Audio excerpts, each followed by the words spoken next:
오늘 우리 성경 예언연구 부흥 대성회 이제 5번째 날 저녁을 맞이했습니다. 정말 매일 저녁 우리가 배우는 이 다니엘과 계시록은 학문으로 말하면 고등학문입니다. 음식으로 말하면 아주 딱딱한 음식입니다. 제가 여러분 앞에 여러분 하나님 잘 믿으면 복 받습니다, 또 연예인들 데려다가 아주 재밌는 웃기는 이 얘기라며 여러분에게 웃음을 자아내면 그건 아주 부드러운 음식일지 모르겠습니다만, 여러분 정말 깊은 신앙을 경험하려면 성경에 있는 말씀 가운데 단단한 음식을 소화할 줄 알아야 합니다.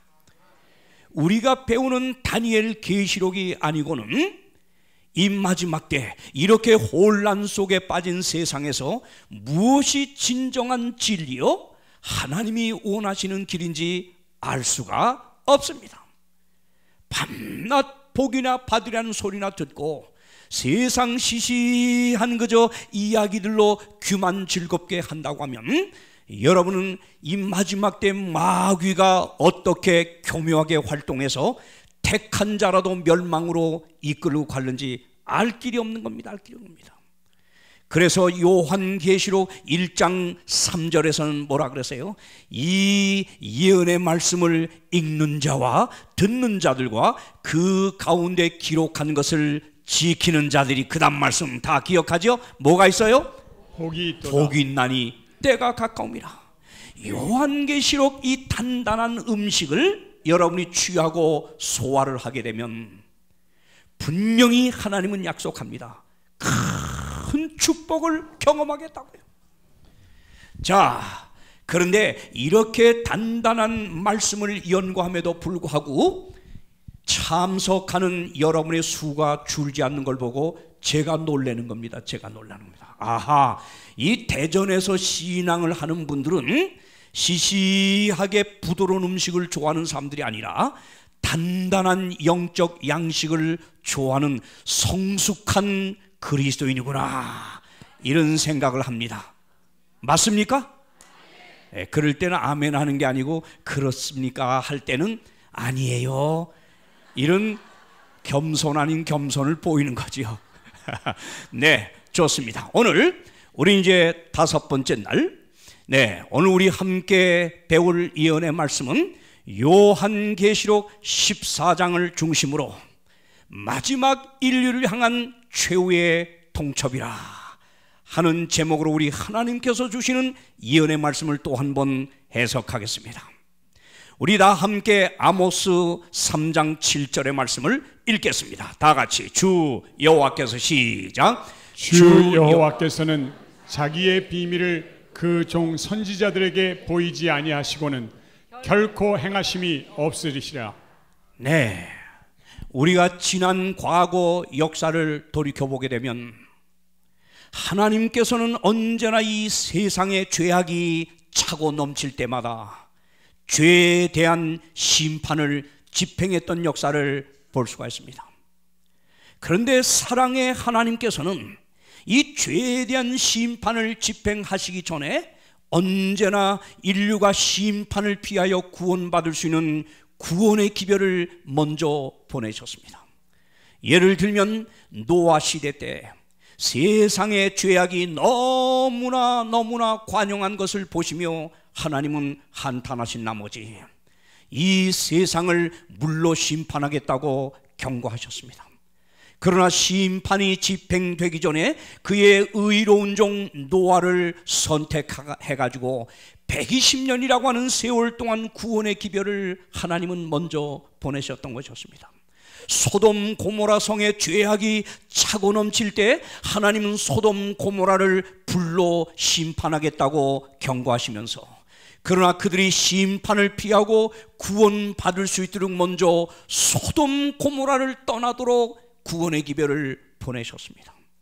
니느웨 성이 죄로 충만하였을 때 하나님은 바로 요나라고 하는 선자를 택하셔서 회개의 기별을 보내게 하시사 그들을 먼저 구원하는 기별을 듣게 하셨습니다. 여러분, 예수님은 어땠었나요? 이 땅에 계실 때 유대인의 자랑이요 희망이었던 예루살렘 성이 장차 멸망할 것이라고 하는 예언을 주시면서 예루살렘 멸망이라는 심판이 이르기 전에 구원받을 수 있는 기별을 먼저 주시지 않았습니까? 마찬가지로 이 세상 역사에 집행될 하나님의 마지막 심판이 요한계시록에 예언되어 있는데, 이 마지막 심판이 집행되기 전에 하나님은 우리 인류가 심판을 피하고 구원받을 수 있는 기별을 보내고 있다고 하는 것입니다. 자, 사도 요한이 계시 가운데 본 이 세상에 집행된 마지막 심판의 모습을 한번 보십시오. 자, 예수께서 재강림하면서 세상 역사가 끝날 때 이런 심판이 집행될 것입니다. 요한계시록 14장 14절로 16절은 이렇게 말합니다. 또 내가 보니 흰 구름이 있고 구름 위에 사람의 아들과 같은 이가 앉았는데, 예수님이지요. 그 머리에는 금멸관이 있고 그 손에는 이한 낫을 가졌더라. 또 다른 천사가 성전으로부터 나와 구름 위에 앉은 이를 향하여 큰 음성으로 외쳐 가로되 네 낫을 휘둘러 거두라. 자, 추수장의 모습이죠. 거둘 때가 이르러 땅에 다 같이 뭐가 익었음이라. 곡식이 다 익었음이라 하니 구름 위에 앉은 이가 낫을 땅에 휘두르매 곡식이 거두어지니라. 이것은 바로 구원받을 의인들을 상징하는 것입니다. 자, 한편에 구원받을 의인이 있는가 하면 마지막 심판의 때 악인들의 모습을 보십시오. 악인들의 모습. 또 다른 천사가 하늘에 있는 성전에서 나오는데 또한 이한 낫을 가졌더라. 또 불을 다스리는 다른 천사가 제단으로부터 나와 이한 낫을 가진 자를 향하여 큰 음성으로 불러 가로되 내 이한 낫을 휘둘러 땅에 다 같이 모여 이번엔 포도송이를 거두라. 그 포도가 익었느니라 하더라. 천사가 낫을 땅에 휘둘러 땅에 포도를 거두러. 그 다음 시작. 하나님의 진노의 큰 포도주 틀에 던지니까 성 밖에서 그 틀이 밟히니 틀에서 피가 나서 말굴레까지 닿았고 1600 스타디온에 악인의 피가 퍼졌더라.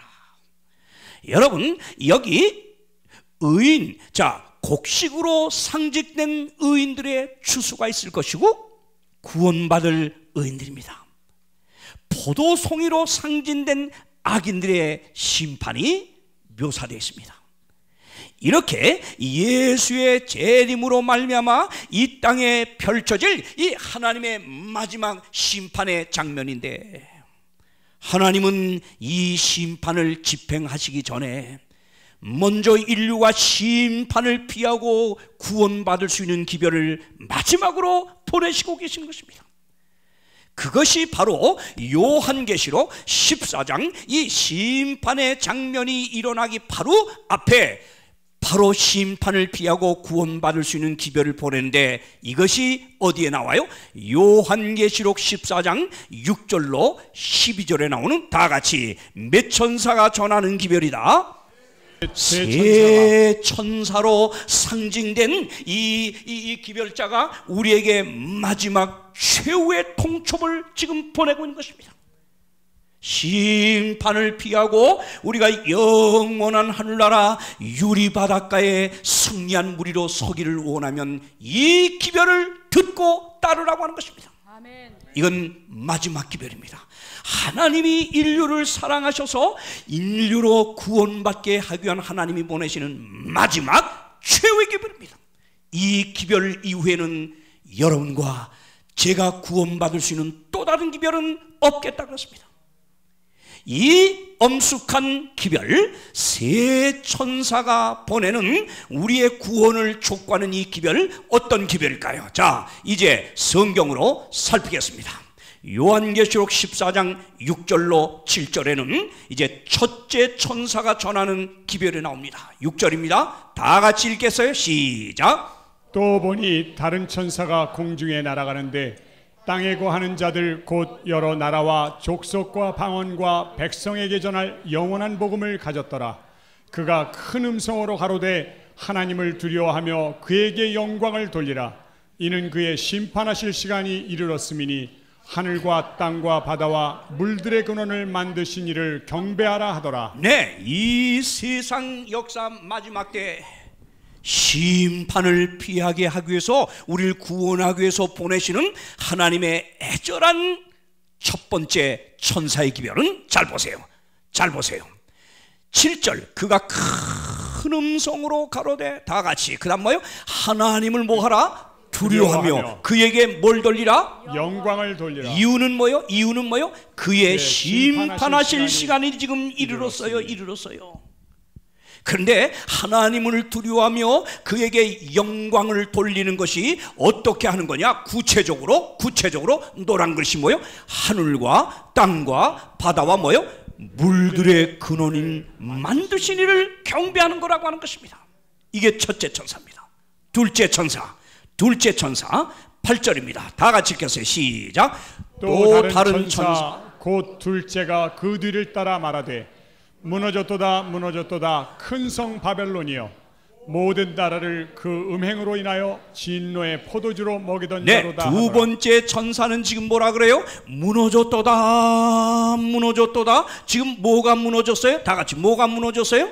바벨론. 그럼 바벨론이 왜 무너져요? 다 같이, 왜 무너져요? 무슨 죄 때문에? 다 같이, 무슨 죄 때요? 음행으로 모든 인하여. 나라들을 그 음행으로 인하여 진노의 포도주를 먹인 죄 때문에 이 바벨론이 지금 뭐 하고 있어요?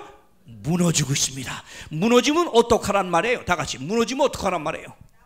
나오란 말이죠. 예. 지금 우리 이렇게 지금 우리 말씀 배우고 있는데, 저 밖에서 119 차가 와가지고 소방대원이 지금 이 강당이 무너지고 있습니다.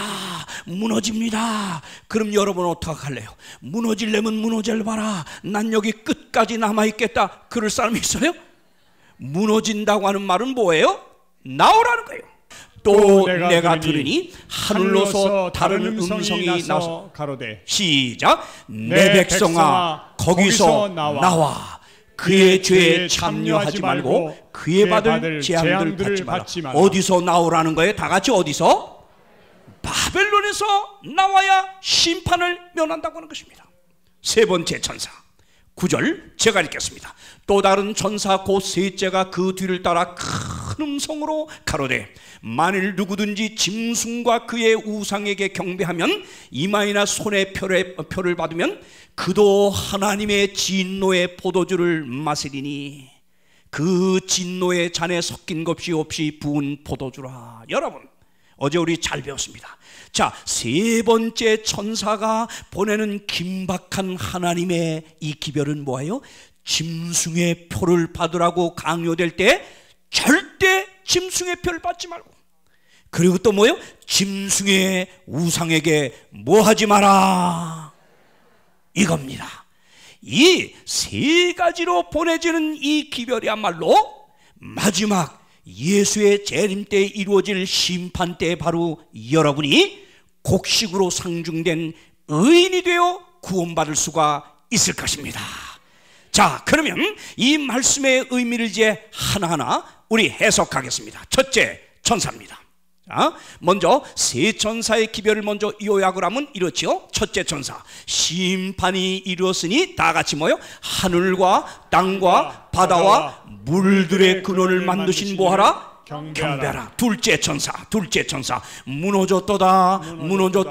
큰 성 바벨론이여, 그러니 뭐다? 내 백성아 뭐하라? 거기서 나와야 합니다. 여러분, 나와야 합니다. 바벨론에서 이따 해석합니다. 세 번째입니다. 세 번째 천사 시작. 짐승과 그의 우상에게 경배하지 말고 이마나 오른손에 짐승의 표를 받지 말라. 자, 이것이 오늘 세 천사로 말미암아 보내지는 마지막 기별인데, 이 기별을 듣고 깨달아 지키면 복을 받아요. 구원받아요. 아멘? 자, 그러면 첫째 천사 제가 해석합니다. 첫째 천사 보세요. 또 보니 다른 천사가 공중에 날아가는데 땅에 거하는 자들 누구에게 전합니까? 다 같이 땅에 거하는 자들 누구요? 여러 나라와 족속과 방언과 백성. 다시 말하면 뭐예요? 이 기별을 들어야 될 대상이 누구란 말이야? 대전 사람뿐만이 아니에요. 대전 사람, 여러 나라, 족속, 방언, 백성, 온 세상 누구든지 이 기별을 들어야 산다고 하는 것입니다. 아멘. 그런데 뭐요? 자, 영원한 복음을 가졌다고 그랬어요. 그러면서 말하기를 뭐요? 그가 무슨 음성으로? 큰 음성, 메가폰으로 전해. 큰 음성. 왜 큰 음성이라 그랬을까요? 왜요? 왜? 여러 나라, 족속, 방언, 백성, 온 세상이 다 듣고 깨달아 구원받아야 될 기별이기 때문에 큰 음성으로 지금 전한다고 하는 것입니다. 큰 음성입니다. 자, 그런데 기별의 내용이 뭐예요? 하나님을 뭐하라? 다 같이 하나님 뭐예요? 두려워하며. 네, 두려워하라는 건 무서워 벌벌벌벌 떨나는 말이 아니라 이 fear God 하는 이 말은 아주 우리가 굉장한 어떤 자연을 보면 그 자연에 압도돼서 감탄하듯이 하나님을 경외하라는 것입니다. 경외하라는 것입니다.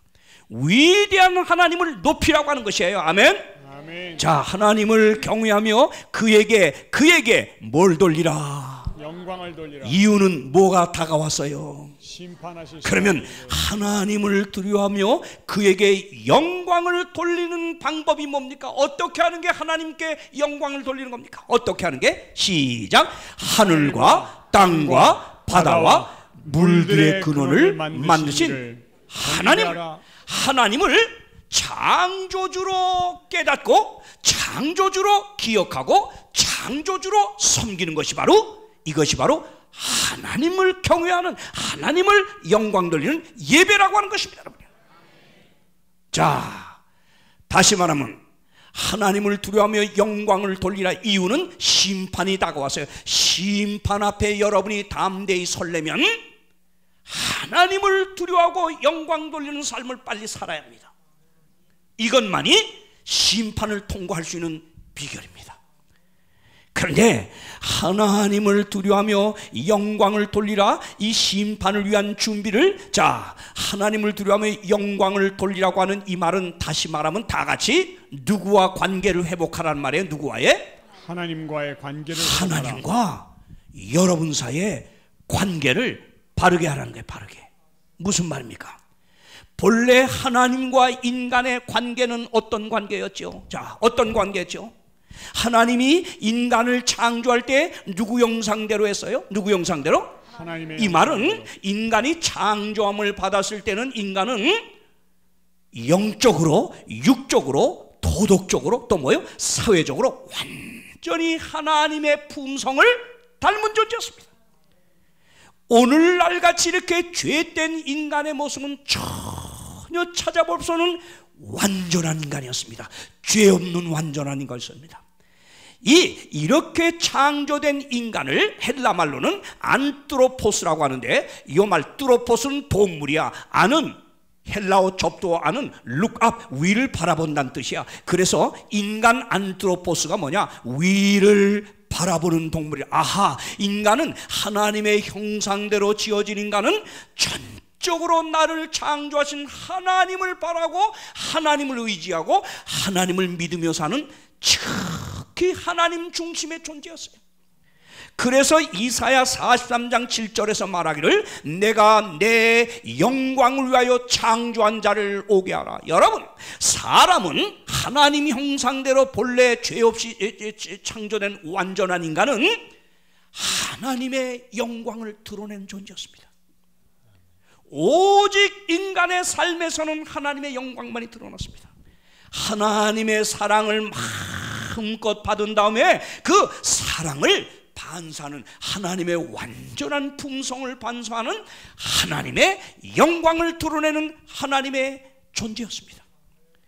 이런 하나님, 그래서 인간은 이렇게 하나님의 영광만을 드러내는 하나님의 중심이었는데요. 이거 보세요. 그런데 죄짓고 타락하면서 하나님과 관계가 끊어져요. 죄짓고 타락하며 하나님과 관계가 끊어진 인간은 죄로 인하여 인간은 누구 중심이요? 다 같이 누구 중심이요? 하나님의 영광이 아니, 하나님 영광이 중심이었어요. 하나님 중심에서 누구 중심으로 빗나갔다? 다 같이 누구 중심으로요? 자기 중심. 그래서 죄짓고 타락한 오늘 저나 여러분 이 세상 사람의 모습을 보면 전부 자기 중심입니다. 이기적입니다. 자기 영광입니다. 자기 자랑입니다. 자, 이 죄짓고 타락한 인간은 전 하나님 중심이 아니고 자기 중심인데, 그래서 성경에서 죄를 헬라어 하마르티아라고 하는 이 말은 목표로부터 빗나갔다. 죄인이라고 하는 것은 본래 하나님 중심으로 살도록 창조된 인간, 하나님의 영광을 드러내던 인간이 누구 중심으로요? 누구 중심으로? 자기 중심으로 빛나서 목표가 바뀌어버렸어요. 이젠 목표가 하나님이 아니고 누구야? 자기. 이게 죄인의 모습이에요. 여러분, 그래서 하나님을 떠나서 이렇게 자기가 중심이 된 인간들, 현대인들의 우상은 하나님이 아니에요. 뭔지 알아요? 자, 뭐예요? 예? 컴퓨터가 우상이야. 또 뭐예요? 돈, 재물이 우상이야. 또 뭐예요? 섹스예요. 또 뭐예요? 지식이에요. 또 뭐예요? 명예예요. 또 뭐예요? 쾌락이에요. 또 뭐예요? 과학이에요. 스포츠예요. 등등 세상에 많은 것들, 자기를 즐겁게 하는 이 세상의 것들이 인간의 우상이 되어버렸어. 이렇게 하나님을 떠나 하나님의 영광이 아니고 자기 영광을 구하며 온갖 우상들을 의지하고 사는 인간들에게 심판을 면하려면 지금 뭐예요? 하나님이 지금 막 애절하게 보내는 기별이에요. 이제는 본래 인간의 본분이었던 하나님 영광을 드러내는 존재가 되기 위하여 하나님께 지금 돌아오라는 거예요. 아멘입니까? 아멘. 여러분, 그런데 바로 그 기별이 이런 하나님을 등지고 떠나서 이렇게 자기 중심으로 목표가 빗나가 버린 죄인들이 심판을 면하고 구원받기 위해서 하나님이 지금 보내는 거예요. 하나님을 경외하며 그에게 뭘 돌리라? 영광을 돌리라. 이제는 나 중심이 아니라, 인간 중심이 아니라, 돈이 중심이 아니고, 명예가 중심이 아니고, 이젠 내 삶의 중심이 누가 되게 하라? 날 창조하신 사랑의 하나님이 삶의 중심이 되게 하라는 거예요. 아멘. 그런데 하나님께 영광을 돌리고 하나님을 경외하는 구체적인 그 방법이 뭐냐? 그 방법이 뭐예요? 다 같이 노란 글씨, 그 방법이 뭐예요? 말씀하세요. 하늘과 땅과 바다와 물들의 근원을 만드실 경배하라. 다시 말하면 이게 말이 뭐예요? 하늘과 땅과 바다와 물들의 근원을 만들었다는 이 말이 뭐예요? 창조주. 여러분, 인간이 하나님과의 관계 회복을 위하여 하나님을 찾아가 예배하여 하나님 중심으로 살려면, 하나님을 찾을 때 여러분이 창조주 하나님으로 하나님을 예배하셔야 하나님과 관계가 하나가 되는 것입니다. 아멘. 볼까요? 보세요. 자, 여기 하늘과 땅과 바다와 물들의 근원을 만드신 이를 가르치라고 하는 것이 이게 무슨 말이냐? 이게 무슨 말이야? 어떻게 하는 게 창조주를 구체적으로 경배하는 거예요? 이거예요. 자, 10계명의 넷째 계명을 똑바로 보십시오. 안식일을 기억하여 거룩히 지키라. 엿새 동안에 힘써 내 모든 일을 행할 것이나 제 며칠은요? 7일은 첫째가 아닙니다. 제 7일은 너의 하나님 여호와의 안식일인지, 너나 내 아들이나 내 딸이나 내 남종이나 내 여종이나 내 육축이나 내 문안에 유하는 객이라도 아무 일도 하지 말라. 그 다음, 이는 읽읍시다. 시작. 이는 엿새 동안에 나 여호와가 큰 소리로 시작. 하늘과 땅과 바다와 그 가운데 모든 것을 만들고, 자, 며칠에 쉬었다? 제 7일에 쉬었습니다. 여러분, 이 세상 역사 마지막에 보내는, 심판을 피하기 위해서 보내는 하나님의 첫째 천사의 기별, 하늘과 땅과 바다와 물들의 근원을 만드시는 이 마지막 기별은 안식일 계명을 회복하라고 하는 거예요, 여러분이요. 아멘. 성경이에요, 성경. 제 말이 아니에요. 자, 보십시오. 여기 계시록 14장 7절 하늘과 땅과 바다와 물들의 근원을 만드신 이를 경배하는 것, 이게 바로 하나님을 경외하는 거예요. 이게요. 이게 하나님을 경배하는 건데, 자, 이것이 뭘 말하는 거예요? 다 같이 출애굽기 20장 11절 넷째 계명, 안식일을 기억하여 거룩히 지키라. 이는 엿새 동안에 나 여호와가, 다 같이 시작, 하늘과 땅과 바다와 그 가운데 모든 것을 만들고 제치우시며. 안식일 계명의 회복입니다. 여러분, 하나님을 경배해야 될 이유가 뭐지요? 이유가 뭐죠? 요한계시록 4장 11절은 이렇게 말합니다. 우리 주 하나님이여, 영광과 존귀와 능력을 받으시는 것이 합당하오니. 자, 하나님이 우리의 예배를 받으시는 것이 합당합니다. 이유가 뭐요? 이유가 뭐요? 다 같이 이유가 뭐요? 주께서 만물을 지으셨기 때문에. 창조예요, 창조예요. 여러분, 예수님이 십자가에 죽으시고 사흘 만에 부활하신 것이 위대한 기독교의 승리예요, 승리예요.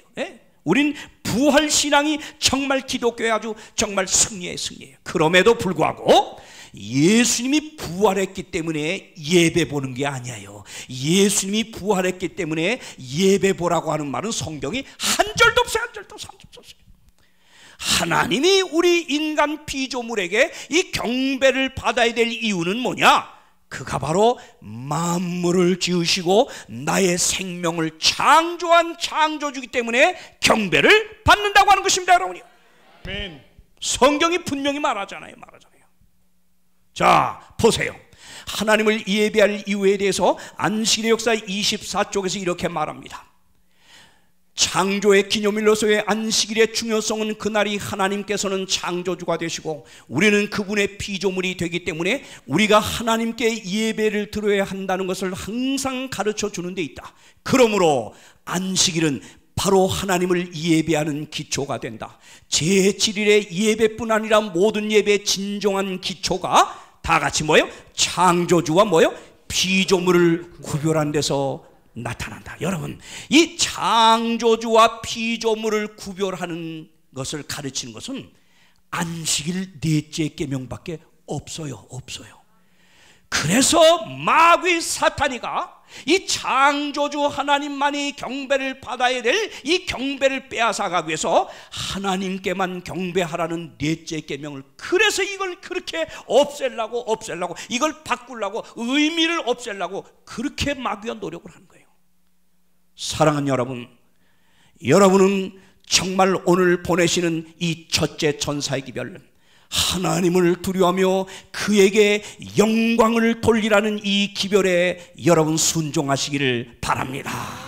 이유는 심판이 이르렀습니다. 우리가 이 기별을 따르면 우린 심판을 면하고 구원함에 이룰 줄 믿습니다. 그런데 하나님을 두려워하고 영광을 돌리는 하나님과의 그 관계 회복은 어떻게 하느냐? 하나님을 창조주로 우리가 예배하는 것입니다. 하늘과 땅과 바다와 물들의 근원을 만드신 경배하라는 이것입니다. 근데 이것이 어디에서 가르쳐요? 안식일을 기억하여 거룩히 지키라는 넷째 계명을 따라서 순종하는 것이 바로 하나님을 창조주로 경배하는 것임을 깨닫기를 바랍니다. 아멘. 이제 우리는 둘째 천사를 보겠습니다. 다 같이 읽겠습니다. 또 다른 천사, 곧 시작. 또 다른 천사 곧 둘째가 그 뒤를 따라 말하되 무너졌도다 큰 성 바벨론이여, 모든 나라를 그 음행으로 인하여 진노의 포도주로 먹이던 자로다 하라. 네, 두 번째 천사가 또 심판을 면하고 구원에 이르기 원하면 마지막 때 보내는 겁니다. 이 기별을 꼭 따르라고 하는 것입니다. 자, 어떤 기별을 보내나요? 두 번째 천사가 뭐라 그래요? 자, 무너졌도다. 다 같이 다시 한번. 뭐가 무너지고 있어요? 바벨론. 큰 성 바벨론. 누군가 봅시다. 이제 나옵니다, 성경에. 자, 근데 그 무너지는 이유가 뭐다? 모든 나라를 그 음행으로 인하여 진노의 포도주로 먹였어요. 이 큰 성 바벨론이 모든 세상을 이 진노의 포도주를 마시게 했어요. 그래서 취하게 만들어서 세상을. 그래서 무너집니다. 자, 볼까요? 둘째 천사가 보내는 기별은 모든 나라를 음행으로 인하여 진노의 포도주로 먹인 죄 때문에 지금 무너지고 있대요. 그러면 우리는 무너지는 바벨론, 이 현대 바벨론, 요한계시록 14장에 예언된 이 바벨론이 누구인지를 알기 위해서는 고대 바벨론 역사를 잠깐 알아야 합니다. 자, 바벨론은 무엇을 의미하느냐? 잘 드세요. 여러분, 바벨이란 말이 만들어진 것은 우리 창세기로 돌아가면 노아 홍수로 인하여 세상의 죄악을 하나님 물로 다 쓸어갔어. 심판했어. 그런데 하나님이 다시는 세상을 물로 심판하지 않는다고 뭘 보여줬어요? 예, 무지개를 보이며 다시는 물로 심판하는 일이 없겠다 그랬어요. 이렇게 하나님이 약속했는데 하나님의 이 약속을 믿지 않고 세월이 지나 인간이 늘어가면서 자, 인간을 지휘하는 그 영걸로 불리우는 누가 있었어요? 니무롯이 있었어요. 니무롯. 예? 이 니무롯이 세상 사람들을 충동해 가지고 이렇게 했어요. 이제 다시 하나님이 물로 심판할지라도 우리가 멸망받지 말자. 우리 힘으로 구원받자. 그래서 우리 힘으로 하늘까지 탑을 쌓자. 그래서 쌓은 탑이 이겁니다. 본래는 바벨이 아니고 이게 바빌루라고 해서 이 신들의 문이다. 신들, 자신들의 신들이 드나들 통과하면서 복을 주는 성을 쌓습니다. 하늘까지 쌓자. 근데 하나님이 괘씸해. 또 말하되 자, 성과 대를 쌓아 대 꼭대기를 하늘에 닿게 하여 우리 이름을 내고 온 지면에 흩어짐을 면하자 하였더니 보세요. 여호와께서 가라사대 이 무리가 한 족속이요 한 언어도 하나이므로 이같이 시작하였으니 이후로는 그 경영하는 일을 금지할 수 없으니 하나님이 어떻게 해요? 이제 니네 언어를 다 혼잡시켜서 일 못하게 하겠다 이거예요. 자, 여기 나오죠. 자, 우리가 내려가서 거기서 그들의 언어를 어떻게 하겠다? 혼잡하게 하여 그들로 서로 알아듣지 못하게 하자. 그러니까 밑에 위에서 벽돌 올려라. 그럼 말이 안 통해. 그래서 뭐에 물이 올라가. 예? 물 올려라. 그럼 뭐가 올라가? 예? 벽돌을. 이게 무슨 말이야? 언어를 혼잡시켰어요. 여기서 인간의 언어가 갈라집니다. 여기서요.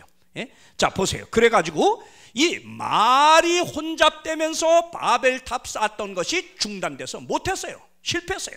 그래서 말이 안 통하니까 통하는 사람께 다 이제 흩어지기 시작했는데, 자 보세요. 그래서 보세요. 그러므로 그 이름을 뭐라 했다? 바벨이라 했어요. 바벨이라. 이는 여호와께서 거기서 온 땅의 언어를 뭐 하겠다? 그래서 바벨이란 뜻은 뭐냐? 혼잡이란 뜻이야. 혼잡. 알아듣지 못해. 혼잡입니다. 자, 그래서 바벨이란 뜻이 혼잡, 혼돈이 됐는데, 여러분, 그러므로 바벨탑이라는 건 뭐냐? 니무롯으로 시작된 바벨론 정신은 하나님의 약속과 그의 방법을 불신하고 다 같이 뭐예요? 인간 스스로의 노력으로 해보려고 하는 인본주의 신앙의 기초야. 이게 바로.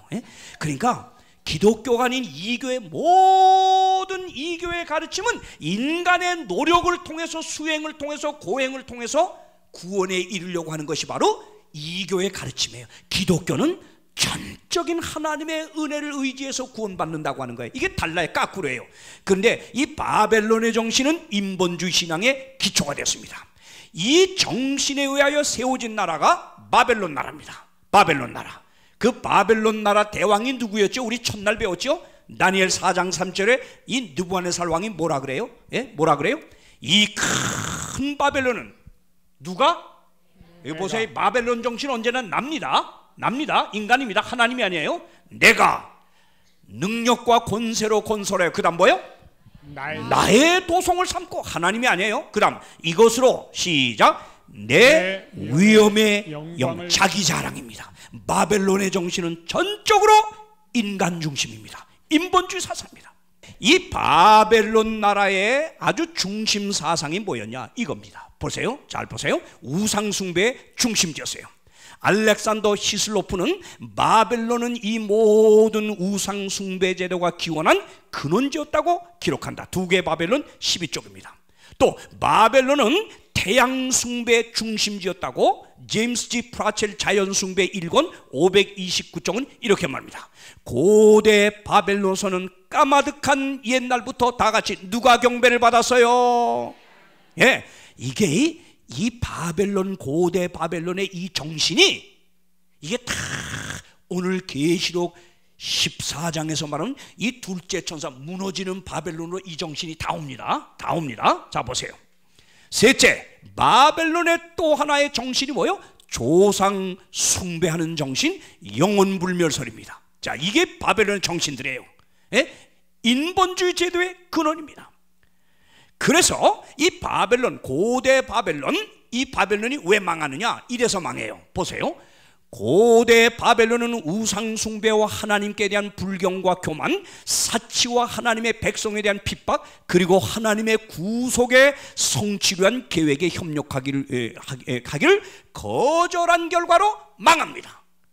하나님의 뜻을 따르지 않고 인본주의 뜻을 따른 이 바벨론이 망했어요. 이것처럼 고대 바벨론 정신을 그대로 이양받은 현대 바벨론이 지금 무너집니다. 누군가 봅시다.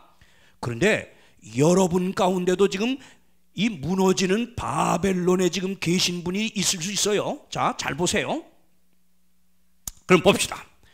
둘째 천사의 기별에서 이 무너지고 있는 진짜 바벨론입니다. 현대 바벨론 누굴까요? 누굴까요? 해석합니다. 먼저 제가 결론부터 내고 성경을 해석하겠습니다. 계시록 17장 1절로 6절에 보면 이렇게 내용이 이겁니다. 바벨이라고 하는 말은 혼잡된 뒤섞임과 같은 뜻을 가지고 있다. 영적 바벨론으로 예언된 현대 바벨론은 순수한 하나님의 말씀에 오류가 뒤섞인 불순한 교회의 상태를 나타내는 것이라고 볼 수 있다. 따라서 하나님의 말씀인 성경을 떠나 교황과 교회의 권위로 이교적인 혼잡한 교리를 만들어 세상을 취하게 한 법안권과 그의 가르침을 부분적으로 따라가며 발전된 빛을 거절한 타락한 개신교들의 인본주의 정신이 현대 바벨론 것이다. 성경 보세요. 보세요. 자, 나옵니다. 요한계시록 17장에서 공개합니다. 17장 1절 2절 보세요. 현대 바벨론의 모습 보세요. 또 일곱 대접을 가진 일곱 천사 중 하나가 와서 내게 말하여 가로되 이리 오라. 다 같이 시작. 많은 물 위에 앉은 무슨 음료요? 큰 음료에. 자, 성경에 물은 뭘 상징한다 그랬죠? 다 같이. 예, 그저께 배웠죠. 물은 뭘 상징해요? 백성. 네, 나라, 백성. 이 세상 백성입니다. 자, 그런데 백성 물 위에 앉아 있어. 누가 물 위에 앉아 있어요? 누가? 큰 음료. 큰 음료. 성경에서 여자는 뭘 상징한다? 여자? 교회. 순결한 여자는 진리교회를 상징하고, 음료, 여잔데 뭐요? 음료가 뭐지요? 더러운 여자. 내 남편 두고 남의 남자하고 모텔에 드나들면, 저도 지금 모텔에 자고 있어요. 모텔에 드나들면 그게 뭐예요? 음료야. 내 남편 두고 남의 남자와 모텔 드나들면 이게 음료야. 그런데 성경에 여자를 교회라고 상징했는데, 교회로 여자를 교회라 그랬어. 그래서 정결한 여자는 진리교회라 그랬어요. 다시 말하면 하나님의 말씀 외에는 안 따르는 사람들이야. 이게 바로 정결한 여자야. 그런데 교회 중에 음료는 뭐냐? 하나님의 말씀도 따르면서 이방 바벨론이 만들어내는 온갖 이 제도나 온갖 사상들을 이 교회 안에 끌고 들어와가지고 성경과 섞어서 가르치고 배우는 게 이게 바로 음료란 말이에요. 아멘? 자, 그런데 이 음료가 뭘 깔고 앉았어요? 물이 뭐라 그랬어요? 배웠잖아요. 백성 아니에요? 그러면 여러분, 백성, 이 세상 백성을 좌지우지하는 교회가 누굽니까? 로마교회. 다 배웠죠? 세상의 왕들을 움직이고 있는 이 어마어마한 세력, 어제 다 배웠죠? 물에 앉았다는 건 세상을 움직이는 세력이란 말이에요. 해석은 여러분이 하세요. 자, 이리 오라. 많은 위에 앉는 큰 음료에 받을 심판을 내게 보이리라. 땅에 누구들도 그와 더불어 놀아나요? 누구들도? 임금들. 여러분, 미국의 오바마도, 여러분 세계 많은 왕들, 대통령들도, 수상들도 이 종교의 지도자 앞에는 꼼짝을 못해. 무슨 일 있어도 그가 다 권면을 해요. 이렇게 하라, 저렇게 하라. 자, 그로 더불어 음행하였어요. 정치와 놀아나는 게, 교회가 정치와 이렇게 짝하고 놀면 이건 교회 음행했다고 합니다. 땅에 거하는 자들도 그 뭐요? 다 같이 그 뭐요? 음행의 포도주에 뭐했다? 취하였다. 이 큰 음료가 성경과 이 바벨론의 사상을 끌어다가, 이 바벨론의 풍습 같은 걸 끌어다가 이걸 섞어서 가르쳐서 세상 사람들이 이걸 배워가지고 뭐가 진리인지를 몰라. 다 비틀비틀덜대고 있어요. 몰라. 그저 프란치스코 교황이 왔다 가니까 소울 타고 너무나 정말 좋아요. 그거 정말 우리가 배워야 될 정신이에요. 그러나 그 배후에 바뀌지 않은 그 이단적인 비성서적인 가르침을 고집하며 세상에 계속 이런 걸 가르쳐서 세상 사람들로 하여금 이 진리에서 이탈하게 만드는 이 근본적인 사탄의 괴계를 여러분 깨닫기를 바랍니다. 여러분이요. 아멘. 그게 바로 거짓된 이 바벨론의 가르침과 성경의 가르침을 섞어서 가르친 이 잘못된 가르침으로 세상을 가르쳐서 세상을 취하게 만들었다는 거예요. 취하겠어요. 이 여자는 자줏빛과 붉은빛 옷을 입고, 야, 어떻게 옷 색깔까지 딱 맞았나? 네? 보세요. 금과 보석과 진주로 꾸미고, 여러분 그 교황이 한 번씩 그 취임할 때 쓰는데 박인 보석에 얼마의 값이 나간다고 하는 것이 중앙일보에 한번 값이 나왔죠. 차마 말 못하겠습니다. 꾸미고, 보세요. 그 물건과 그 음행의 더러운 것들이 가득하더라. 그 다음 보세요. 그 이마에 이름이 기록되었을 때, 다 같이 이제 답이 나왔어요. 이마에 이름이 기록되었을 때 이 큰 음료, 다 같이 시작. 비밀이라 뭐요? 큰 바벨론이라. 나왔죠?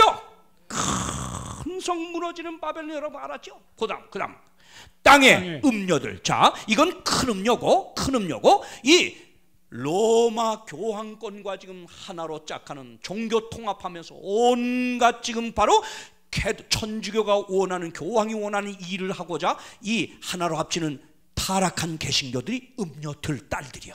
그래 지금 끊임없이 천주교가 그랬잖아요. 지금 떠나간 내 딸들 지금 돌아오라고 하지 않습니까? 하나되라고. 성경 예언이 정확합니다. 자, 큰 음료 바벨론, 하나님의 말씀과 이교의 사상을 섞은 교회입니다. 이 교회가 포도주, 거짓된 가르침, 인본주의 가르침으로 세상을 취하게 했어요. 진리와 거짓을 분별 못하게 했습니다. 여러분, 그러나 자, 이 교회가 왜 이렇게 생겨나는가 한번 보세요. 우리 여기 본래 초대교회는 이런 교회였습니다. 고린도후서 2장 17절, 우리는 수단 사람같이 하나님의 말씀을 혼잡하게 하지 아니하고 그 순전함으로 하나님께 받은 것 같이 하나님 앞에서와 그리스도 앞. 여러분, 본래 초대교회, 교회라고 하는 건 섞으면 안 되는 거예요. 교회는 섞이면 섞일수록 교회는 타락하는 거예요. 그래서 이 교회는 하나님이 가르쳐준 이 말씀의 교과서를 따라서 이유 없이 그 말씀을 순종하는 게 이게 진리교회란 말이에요. 아멘. 그런데 이게 초대교회에서, 그래서 하나님 말씀을 혼잡하게 하면 안 돼요. 절대 안 되는 거예요. 그런데 언제 혼잡해요? 그렇게 기독교인들을 핍박하는 로마, 이교 로마가 여러분 핍박을 중지시키고 컨스탄틴 황제가 밀란이라고 하는 지역에서 기독교 공인령을 내렸죠. 이거 역사입니다. 313년에 왜 이 컨스탄틴 황제가 정치적 목적으로 기독교와 로마 이교를 하나로 뭉치면 큰 힘을 얻겠다고 생각을 한 겁니다. 그래서 이 로마 황제 컨스탄틴이 이교 국가 로마를 기독교 국가로 공인을 하고 선포를 버렸어요. 하루아침에 기독교 국가가 돼. 진정으로 사람이 회개하고 기독교인이 된 게 아니라 정부의 컨스탄틴의 정책으로 이게 되면서 이런 일이 벌어집니다. 이렇게 되면서요. 자, 잘 보세요. 313년 밀란 칙령, 기독교 공인이 되니까 이 이교 로마 사람들하고 이 기독교가 이 섞이면서 아주 잡탕이 돼버려요. 잘 보세요. 이거 페리스의 교회 역사의 54쪽은 이렇게 말합니다. 이제 기독교는 단지 명목상 그리스도인을 가장한 사람들이 다수를 이루고 큰 비율을 이루고 주류를 이루게 되었다. 그들은 이거 봐요. 전에 이교도일 때와 다를 바 없었다. 오류와 타락이 홍수처럼 교회에 밀려들었다. 그러면서 여기 두 개의 바벨론 알렉산더 히스로프는 105쪽에 이렇게 말합니다. 이교도들을 명목상의 그리스도교편으로 끌어들이기 위하여 로마는 평상시에 정책을 추진할 때 그리스도교와 이교의 축일들을 서로 섞이게 했으며 이교와 우상숭배에 떨어진 그리스도교를 이렇게 함으로 다른 많은 일에서와 마찬가지로 서로 악수하도록 했다. 이교와 기독교를 하나 되게 했다 이거예요. 콘스탄티누스였어요.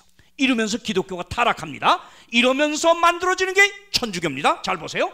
그러니까 이교의 하는 그 관습들과 성경의 가르침을 섞어서 가르치기 시작합니다. 자, 이러면서 이제 잡종이 돼버려요. 자, 이거 보세요. 기독교가 이교하고 이랬습니다. 그런데 기독교 순수했던 초대교회가요, 313년 컨스탄틴의 밀란 칙령, 기독교 공인이 내려지면서 기독교와 이교를 혼합하여 통일시키려는 정책에 빠져들면서, 잘 봐요. 제일 처음 컨스탄틴이 한 게 뭐냐? 로마 사람들 태양 숭배하던 일요일, 로마의 신은 태양신이야. 그 일요일을 휴업령을 내리면서 일요일 날 모두가 일요일 쉬게 하는 휴업령을 321년 3월 7일에 내립니다.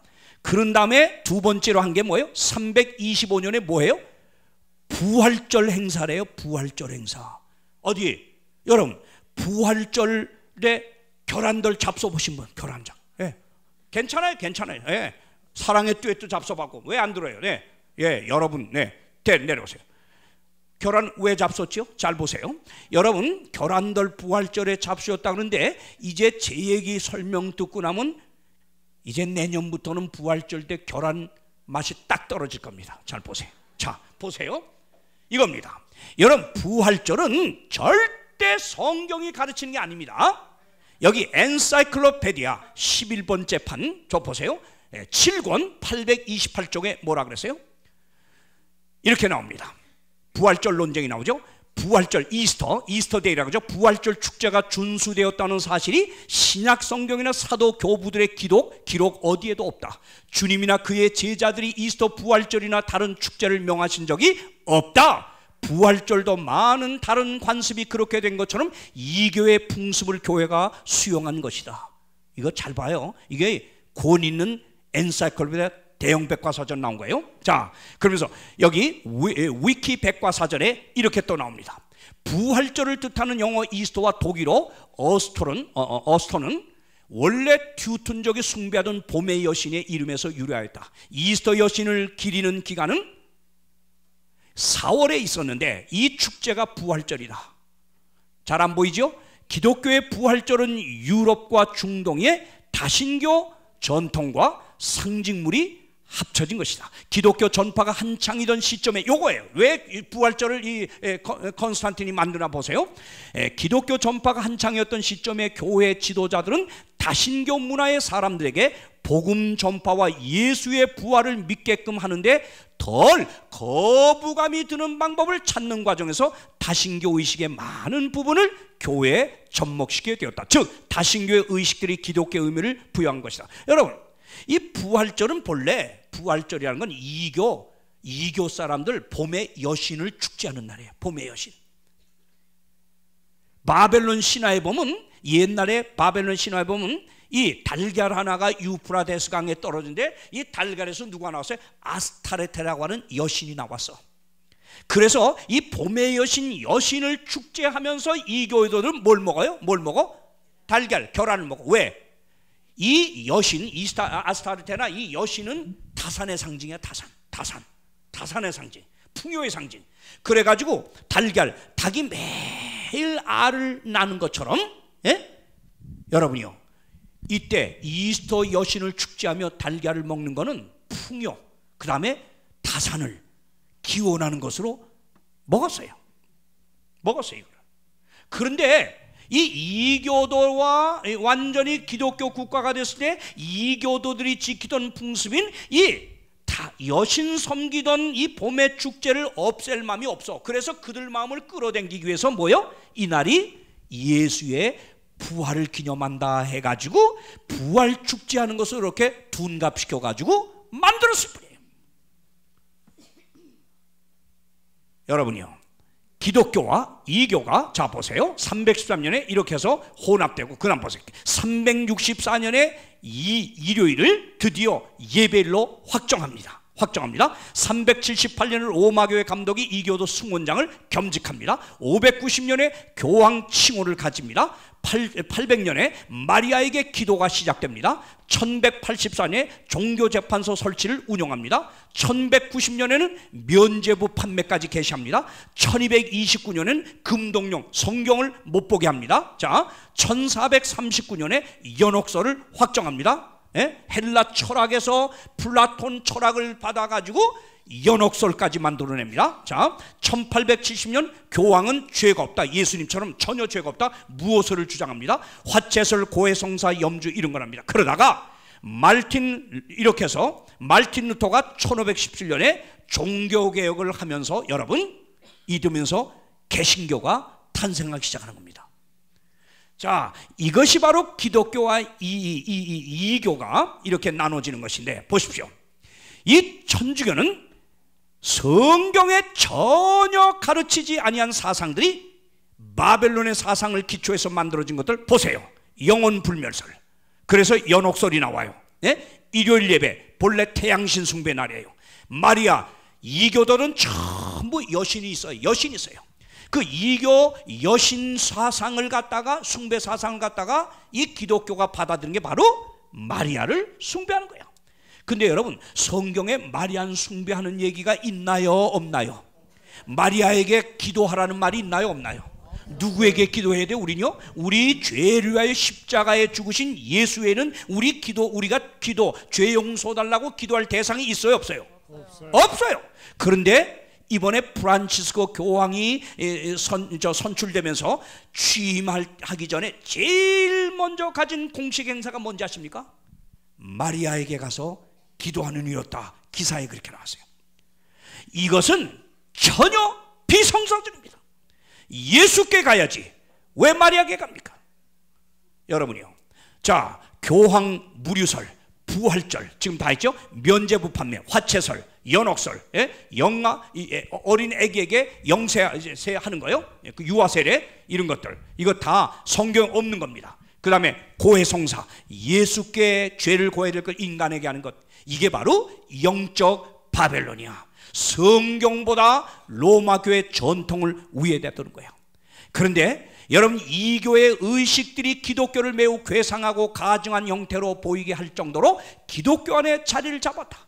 교회의 아름다운 특징들은 상실되었으며 초기의 아름다운 모습들은 대부분 파괴되었다. 이 장본인이 천주교야. 그래서 외형만 뻔뚫하게 이렇게 하고 내용은 없애버린 천주교가 드디어 뭐요? 면죄부 판매까지 해요. 성베드로 성당을 짓는데 자금이 없다 보니까 면죄부, 이게 면죄부였습니다. 그 당시 면죄부를 사면 그 액수에 따라서 뭐요? 일가 친척이나 우리 가족들이, 연옥에 있던 가족들이 어디로 간다? 천당으로 간다. 이렇게 가르치면서 이걸 팔아가지고 성단지를, 그러니까 이걸 깨달은 천주교 신부였던 말틴 루터가 이 거짓된 성경에 없는 것으로 가르친다 해가지고 종교개혁을 일으킵니다.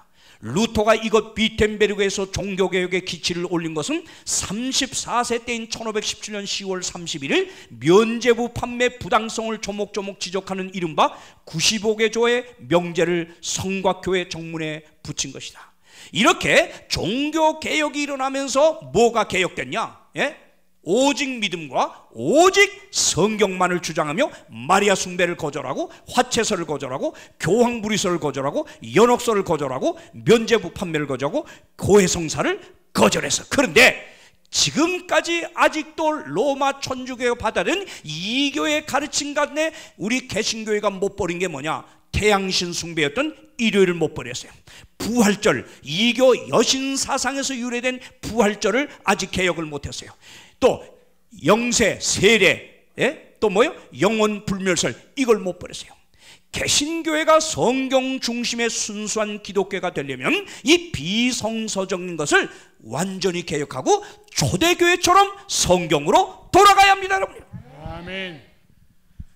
여기 침례교회 목사들의 총회 제출 논문 에드워드 T. 힉스고스 박사는 이렇게 탄식했어요. 교황권이 배도하여 일요일을 채택하고 용인함으로 일요일이 이교주의 표를 지닌 채 태양신의 이름을 그대로 갖고 기독교화 되었다. 그런데 바로 이것이 개신교의 신성한 유산으로 전수되다니 이 얼마나 한심스러운, 이 침례교에서 한 말이에요. 침례교에서. 여러분이요, 드디어 요한계시록 18장 2절은 말합니다. 다 같이 읽어주세요. 힘센 음성으로 지금 말합니다. 시작. 힘센 음성으로 외쳐 가로되 무너졌도다 무너졌도다 큰 성 바벨론이여, 귀신의 처소와 각종 더러운 영에 모이는 곳과 각종 더럽고 가증한 새에 모이는 곳이 되었도다. 예, 드디어 18장 4절에서 하나님이 이제 호소합니다. 시작. 또 내가 들으니 하늘로서 다른 음성이 나서 가로되 시작. 내 백성아 거기서 나와 그의 죄에 참여하지 말고 그의 받을 재앙들을 받지 말라. 분명히 홍명관 목사가 나오라는 게 아니에요. 하나님께서 바벨론에서는 나와야 산다는 것입니다. 여러분, 정말 심판을 면하고 하나님이 주시는 구원에 여러분이 드리기를 원한다면 여러분, 하나님이 보내시는 이 둘째 천사의 기별을 명심하게 되기를 바랍니다. 이제 마지막 세 번째 천사의 기별을 보겠습니다. 셋째 천사, 다 같이 한번 읽을까요? 시작. 또 다른 천사 곧 셋째가 그 뒤를 따라 큰 음성으로 가로되 만일 누구든지 짐승과 그의 우상에게 경배하고 이마에나 손에 표를 받으면 그도 하나님의 진노의 포도주를 마시리니 그 진노의 잔에 섞인 것이 없이 부은 포도주라. 거룩한 천사들 앞과 어린 양 앞에서 불과 유황으로 고난을 받으리니. 네, 세 번째 천사는 지금 뭐라 그래요? 다 같이 뭐라 그래요? 짐승이나 짐승의 우상에게 뭐 하지 마라? 경배하지 그 다음에 말라. 이마에나 오른손에 짐승의 뭐를 받지 말라? 표를 받지 말라. 이유는 왜요? 이유는 뭐요? 이렇게 하면 뭘 받는다? 마지막에 하나님의 진노의 포도주를 마시게 되리니. 그런데 다행히도 아직까지 우리에게 짐승의 우상에게 경배하라는 강요가 일어나지 않고 있습니다. 아직까지 이마에나 오른손에 짐승의 표를 받으라는 이 국가의 법이 내려지지 않고 있습니다. 어제 배웠죠? 이것은 앞으로 있을 것입니다. 그러니까 보세요. 요한계시록을 읽고 듣고 그 가운데 기록한 걸 지키는 자가 복이 있다. 이걸 알아야 지킬 거 아닙니까, 여러분요? 그러므로 여러분요, 아직은 짐승의 표가 우리에게 강요되지 않고 있다는 점을 아시고 셋째 천사의 기별은 바로 앞으로 있을 것인데, 단 둘째 천사의 기별을 따르지 않는 자는 분명히 100% 셋째 천사의 기별이 실행될 때 짐승의 표를 안 받을 수가 없습니다. 짐승의 우상에게 경배 안 할 수가 없습니다. 그러므로 여러분이 오늘 저와 여러분이 명심하고 따라야 될 하나님의 말씀은 둘째 천사의 기별, 바벨론 이교의 가르침과 섞여서 이것이 진리인지 오류인지 알지 못하게 하는 이 기별로부터 나오라 이게. 바벨론 정신에서 나와야 합니다. 바벨론 정신은 하나님께 영광을 돌리지 않고 인간에게 영광을 돌리고 자기에게 영광을 돌리는 게 다 바벨론의 정신입니다. 교회들 나간다고 하면서 하나님께 영광을 돌리는 삶이 아니고 이 변화되지 못한 못된 기질들을 가지고 전부 자기 자랑하고 자기 영광 구하고 교회가 뭘 좀 알아주지 않으면 삐지고 안 나가고 싸우고 분열하고, 이게 다 바벨론 정신이에요. 바벨론 정신. 여기서 나와야 돼요. 이 정신에서 해방돼야 돼요. 아멘? 자, 그럼 보십시오. 셋째 천사, 우리 어제 다 배웠기 때문에 그냥 간략히 합니다. 어제 다 배운 거예요. 자, 첫째는 창조주를 경배하라는 거예요. 둘째는 바벨론에서 나오라는 거예요. 자, 셋째는 뭐예요? 짐승의 우상에게 뭐 하지 마라?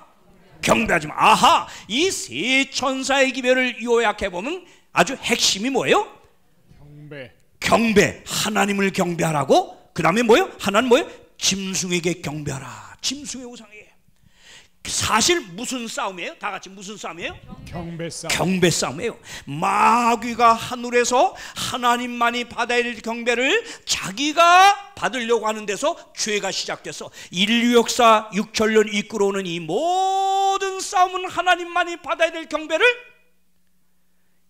마귀가 하나님께 돌려야 될 경배를 이걸 뺏으려고 하는 거예요. 이게 바로 선악의 대쟁투의 핵심이야. 경배 싸움이. 보세요. 우리 다 배웠어요. 요한계시록에 등장하는 경배 논정을 보니까 다 같이 첫째 천사 다 같이 뭐예요? 하늘과 땅과 바다와 물들의 근원을 만드리라. 누굴 경배하라? 안식일에 틀림없어요. 그 다음에 셋째 천사는 다 같이 뭐예요? 짐승과 그의 우상에 뭐하라? 경배하라.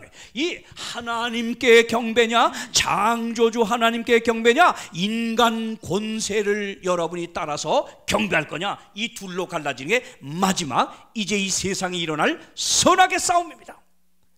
하나님의 계명은 우리 배웠어요. 하늘과 땅과 바다와 그 가운데 모든 것을 만들고 제7에 쉬신 이 하나님을 기억하며 이 시간 속으로 들어가서 하나님께 예배하는 것이 바로 첫째 천사의 기별을 따르는 겁니다. 이와 반대로 안식일과 반대되는 건 로마 천주교가 공식적으로 주장하고 있습니다. 일요일은 권위의 표다. 교회는 성경에 있으며 안식일 준수의 변경이 그 사실의 증거이다 하면서 보세요. 여기 1998년 5월 13일 교황 요한 바오로 2세 취임 20주년을 맞이해서 주일 성수에 관해서 세계 모든 성직자에게 이렇게 그가 호소합니다. 자, 교황이 일요일 성수에 대해서 역사적이며 철학을 부여하면서 이렇게 호소했습니다. 결론 부분에 그러므로 사랑하는 주교들과 사제들이여, 나는 여러분에게 이 거룩한 날 일요일의 가치가 더욱 깊이 이해되어지고 또 그렇게 살아가는 것을 확고하게 하는 일을 위해 지치지 말고 신실하게 일해줄 것을 강력히 권고하는 바입니다. 이것은 그리스도인 공동체의 풍부한 열매를 맺게 할 것이며 시민사회 전반에 걸쳐 분명히 좋은 영향을 가져다 줄 것입니다 하면서, 자 보세요, 1999년 7월 사도 목회서신에서 교황이 분명히 말했습니다. 일요일 외에 다른 어떤 날을 준수하는 자들에 대해 관용할 수가 없다. 앞으로입니다. 그 다음 보세요. 우리는 성일인 일요일을 어기는 자들에 대해 관용할 수 없다. 그러한 자들은 법정의 절차를 통해 양심의 자유를 발휘하지 못하도록, 그 다음에 뭐요? 끔찍스러운 얘기야. 다 같이 뭐요? 사법적 형벌을. 여러분, 중세시대 때 천년 이상 로마 교황권의 우상 숭배와 반대된 하나님의 백성들을 수도 없이 5천만 이상을 갖다 핍박하고 죽인 천주교가 마지막에 그 본성이 한번 드러나는 겁니다. 이 배우는 마귀입니다. 마귀. 하나님의 법을 따르지 못하고 해서 마지막 발악을 하는 것입니다. 발악을 하는 것입니다. 자, 지금은 주일 성수운동을 하고 있어요. 종교적 차원이에요. 지금 일요일을 예배한다고 해서 짐승의 표를 받은 게 아닙니다. 지금은 아닙니다. 아닙니다. 지금은 그들이 주일을 성수한다고 몰라서 지금 하고 있는 겁니다. 종교적 차원이죠. 그런데 앞으로 로마 교황권의 권위에 여러분이요 경배하게 하는 일요일 시험령이 이제 국가적 차원으로 내립니다. 이것이 지나고 나면 이제 이것이 어디로 가느냐? 불순종하는 자들에게 매매 금지가 내리고 사형 며칠든지 다 죽이라고 하는 세계적 차원으로 가게 됩니다. 그러므로 언제 짐승의 표를 받는 거냐? 언제? 일요일을 준수하게 되면 짐승의 표를 받게 되는 것은 바로 일요일 협령이 국법으로 강요될 때입니다. 이 국법으로 이걸 강요하기 위해서 어제 배웠죠? 미국의 개신교 단체들, 천주교가 끊임없이 미국 정부 대통령들에게 끊임없이 미국 헌법의 수정을 요구하고 있는 것입니다. 오 사랑하는 여러분이요, 저가 모든 자 곧 작은 자나 큰 자나 부자나 빈곤한 자나 자유한 자나 종들로 오른손에나 그 이마에 표를 받게 하고 누구든지 표를 가진 자에게는 매매를 못하게 하는 것은 바로 세계적 참 마지막 사형명령이 내리는 저때 일어날 것입니다. 이제 계시록에 등장하는 이 논쟁, 하나님의 권위냐 인간의 권위냐, 하나님의 율법이냐 인간의 명령이냐, 하나님이 제정이냐 사람의 제정이냐, 하나님의 말씀이냐 사람의 전통이냐, 이것은 저와 여러분이 평화의 때 오늘 바로 깨닫고 결정해야 될 문제임을 아시길 바랍니다. 계시록에 등장하는 경배 논쟁은 결국 하나님의 인을 받느냐 이마에, 아니면 짐승의 표를 받느냐. 여러분, 이 두 가지로 분명히 갈라지며 선악의 대쟁투는 이 땅에서 막을 내리게 될 것입니다. 세 천사의 기별을 봐주십시오. 첫째 천사, 하늘과 땅과 바다와 물들의 근원을 만드신을 경배하라는 것입니다. 둘째 천사, 무너지는 큰 성 바벨론에서 하나님 백성들이여 나오라고 하는 것입니다. 셋째 천사는 짐승과 그의 우상에게 결코 경배하지를 말라고 하는 것입니다. 그리고 그 표, 일요일 여러분 따르지 말라고 하는 것입니다. 이제 이 세 천사의 기별이 다 전파된 마지막 결론이 뭐지요? 이것이 아닙니까? 요한계시록 14장 12절, 이게 결론이에요. 다 같이 읽어주세요. 시작. 성도들의 인내가 여기 있나니 저희는 하나님의 계명과 예수 믿음을 지키는 자니라. 여러분 동의하십니까? 아멘. 진정한 신앙인이란 예수 믿음을 가지는 자입니다. 예수 믿음이 뭡니까? 나의 모든 죄를 십자가로 가져가서 다 이뤘다는 마지막 선언하며 고개를 떨구는 순간, 저와 여러분, 아무 공로 없는 저와 여러분을 예수의 십자가가 의롭게 만들어줬어요. 그래서 여러분, 예수님이 다 이루었다고 하는 순간 십자가에 나타난 하나님의 의가 저와 여러분을 의롭게 했다고 로마서 3장 23절은 말하고 있지 않습니까? 그러므로 예수 믿음, 나를 의롭게 하신 예수 그리스도를 여러분이 철저히 의지하고 믿는다고 하는 그 진정한 믿음은 뭡니까? 그 믿음의 진정한 열매는 하나님의 계명을 따르는 것입니다. 그래서 성도의 인내가 여기 있나니 저희는 하나님의 계명과 예수 믿음을 지키는 자라. 예수 믿는다고, 나 구원받았다고 입으로는 떠들고 증언하면서도 여러분이 하나님의 계명을 따르지 않고 여러분의 생각대로, 마음대로, 생각대로 인간의 뜻을 계속 따른다면 그 사람은 예수의 믿음이 아닌 사람입니다. 사랑하는 여러분이요, 이제 우리가 예수의 믿음, 하나님의 계명을 지키면서 짐승의 표를 마지막에 이기면 어떻게 되겠다고요? 이거 보세요. 계시록 15장 2절은 승리한 무리를 이렇게 묘사합니다. 또 내가 보니 불이 섞인 유리바다 같은 것이 있고, 보세요, 짐승과 그의 우상과 그의 이름의 수를 이기고 벗어난 자들이 하늘 유리바닷가에 예수님과 함께 서게 될 것을 약속했습니다. 아멘. 사랑하는 여러분, 이제 머지않아 예수님 재강림하셔서 우리를 하늘나라로 옮겨주실 때 승리한 무리들, 하나님이 예비한 하늘 유리 바닷가에 우리를 모시고 하늘 대관식을 열게 될 것입니다. 그 대관식이 펼쳐지는 그날, 저와 여러분이 바로 그 하늘 유리바닷가에 서는 승리한 무리들로 서게 되기를 간절히 바랍니다. 성경은 이렇게 오늘 우리에게 말씀합니다. 요한계시록 14장 1절에 승리한 무리들에 대해서요, 또 내가 보니 어린 양 예수님이지요, 어린 양이 시온산에 섰고 그와 함께 14만 4천이 섰는데 그 이마에 어린 양의 이름과 그 아버지의 이름이 쓴 것이 있더라. 이마는 우리의 사상과 양심과 우리 도덕적 기준이 자리 잡은 게 이마입니다. 상징적 표현이에요. 이마에 이름이 있다고 하는 건 그 사람의 양심, 그 사람의 신앙, 그 사람의 사상, 도덕적 기준이 어린 양 예수의 품성으로 변화된 사람임을 말씀해주고 있습니다. 오 사랑하는 여러분이요, 그러기에 이 요한계시록 14장 4절 5절에서 이 사람들 보세요. 짐승의 표를 이기고 승리한 이 사람들은 여자와 더불어, 여자는 교회입니다. 타락한 교회와 더불어 더럽히지 아니하고 정절이 있는 자라, 오직 하나님의 말씀을 가르친 하나님 말씀대로 산 초대교회와 같은 사람들이라 정절이 있다고 그랬습니다. 어린 양이 어디로 인도하든지 따라가는 자입니다.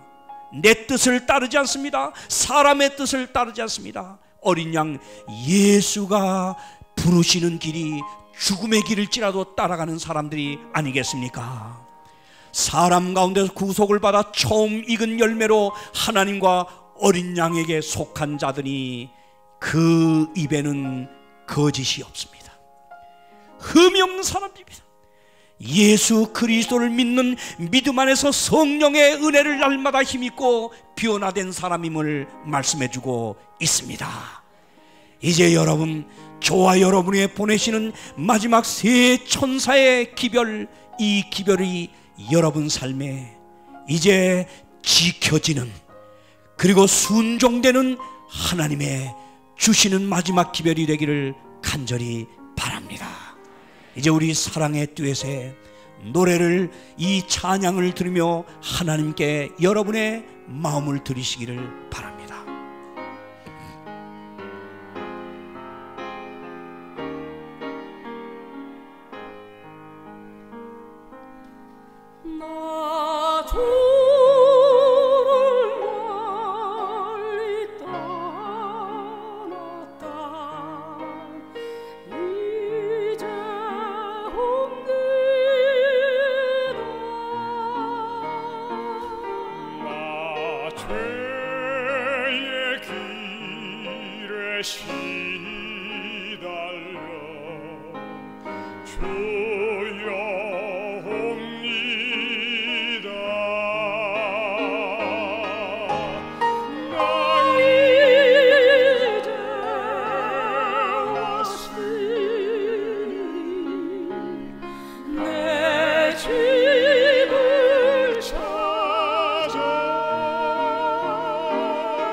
사랑하시는 여러분, 오늘 하나님께서 이 세상 마지막 때에 마지막으로 보내시는 세 천사의 기별, 심판을 면하고 하나님의 주시는 영원한 구원을 맞이하라고 오늘 우리에게 기별을 주셨습니다. 이제 이 기별을 듣고 저와 여러분의 마음을 우리 하나님께 드려야 되지 않겠습니까? 이제 저와 여러분, 우리의 진정한 마음을 담아 하나님 앞에 우리 마음을 결심하는 시간 갖겠습니다. 영생을 위한 나의 선택 1번입니다. 나는 하나님의 마지막 기별인 세 천사의 기별, 영원한 복음의 의미를 깨달았습니다. 두 번째입니다. 나는 요한계시록 14장에 예언된 현대 바벨론의 정체를 깨달았습니다. 세 번째입니다. 인간의 전통이 아닌 하나님의 계명을 따라 제7일 안식일을 하나님의 성일로 준수하기를 원합니다. 마지막 네 번째입니다. 요한계시록 14장 12절의 말씀대로 하나님의 계명과 예수 믿음을 지키는 자가 되기 위하여 하나님의 자녀가 되는 표인 침례를 받기를 원합니다. 이제 침례받고 하나님의 백성이 되어 짐승의 표와 이름의 수를 이기고 하늘 유리바닷가에 서기를 원하시는 여러분은 꼭 침례를 통하여 하나님의 자녀로 거듭나게 되길 바랍니다. 이제 기도하시는 마음으로 여러분의 결심을 표시하셨으면 이제 우리 안내하시는 분들에게 옆으로 다 걷어내주시면 여러분의 결심에 하나님의 축복이 임하도록 마치는 마지막 기도를 올리겠습니다. 우리 다 함께 우리 나 주를 멀리 떠났다 이제 다 같이 부르시면서 오늘 우리 마치는 축복 기도로 끝을 맺겠습니다. 다 같이 큰 소리예요. 떠났다 이제 옵니다. 나 죄길에 시달려 주여 옵니다. 안내하신 분들은 다 앞으로 가져와 주세요. 나 이제 왔으니 내 집을 찾아 주여 나를 사. 안내하신 분들은 다 앞으로 거두시길 바랍니다. 2절 들어갑니다. 나 귀한 세월 보내고 이제 옵니다. 나를 이어지는 눈물로 주여 옵니다. 힘차게 합시다. 나 이제 왔으니 내 집을 찾아 주여